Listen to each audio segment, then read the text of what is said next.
स्वर्गीय डॉक्टर संपतताई मुंडे यांना श्रद्धांजली वाहण्यासाठी या जनाक्रोश मोर्चात ज्यांनी आयोजन केलं आणि इथं सर्व उपस्थित सर्वांना आणि सर्व मीडिया बांधवांना मी एवढं सांगू इच्छितो की हा लढा एका विचाराचा नाही, हा लढा एका पक्षाचा नाही, हा लढा एका माणसाचा नाही, हा लढा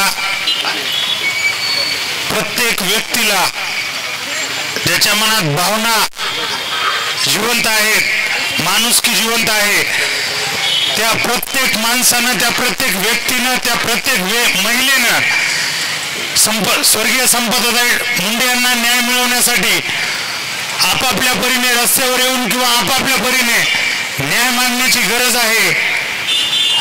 आणि इथं जमलेल्या सर्व ज्येष्ठ युवक सर्वांना मी एवढं सांगू इच्छितो, जोपर्यंत डॉक्टर संपतताई मुंडे यांना न्याय मिळत नाही तोपर्यंत आपण स्वस्थ बसता कामा नये, एवढीच तुमच्याकडून मी अपेक्षा करतो।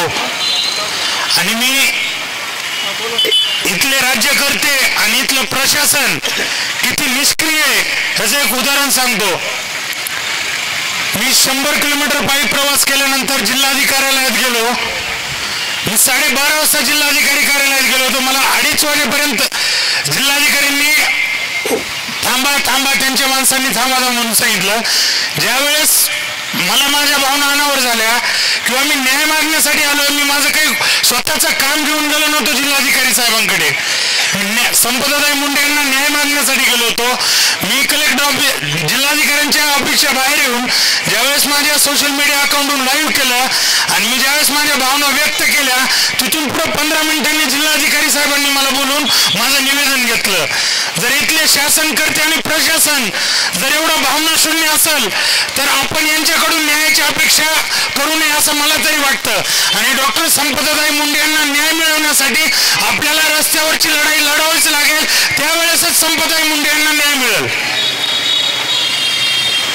महिला आयोगाच्या अध्यक्षा रुपालीताई चाकणकर असतील किंवा डॉक्टर संपतताई मुंडे यांच्या खुनाची किंवा आत्महत्येची चौकशी करणारे जे पोलीस अधिकारी असतील, राज्याचे गृहमंत्री असतील किंवा या राज्याच्या सरकारमध्ये जे मंत्री म्हणून काम करतात ते जयकुमार गोरे साहेब असतील,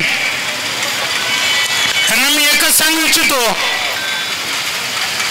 आपल्या महाराष्ट्राच्या इतिहासात पहिल्यांदा असं घडलंय, एखाद्या माजी आमदारावर किंवा माजी खासदारावर एखाद्या खुनाचा आरोप लागलाय आणि त्या खुनाच्या आरोपीला त्या राज्याच्या मुख्यमंत्र्यांना 3ऱ्या दिवशी त्याच पोलीस स्टेशन समोर क्लीन चिट देण्याचं महापराक्रम केलाय। तो सर्व महाराष्ट्राच्या जनतेनं बघितलाय। एवढा दुर्दैवी मुख्यमंत्री आतापर्यंत महाराष्ट्राच्या जनतेला कधीच लाभला नव्हता। राज्याचे गृहमंत्री आणि मुख्यमंत्री म्हणतात किंवा चौकशी ही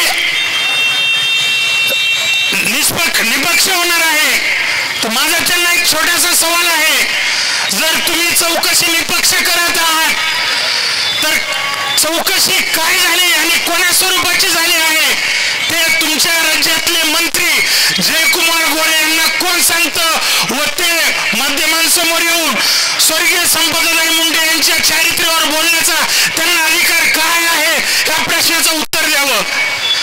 ज्यावेळेस जयकुमार गोरे स्वर्गीय संपतताई मुंडे यांच्या चारित्र्यावर बोलतात त्यावेळेस महिला आयोगाने त्यांना कोणती नोटीस दिली व त्यांच्यावर काय कारवाई केली हे महाराष्ट्राच्या जनतेच्या समोर येण्याची गरज आहे। शेवट मी एवढं सांगतो मित्रांनो, न्याय मिळवण्यासाठी प्रत्येकाला रस्त्यावर येण्याची गरज आहे आणि आपापल्या परीने स्वर्गीय संपतताई मुंडे यांना न्याय मिळवण्यासाठी प्रत्येकाला लढण्याची गरज आहे, एवढंच सांगतो आणि थांबतो।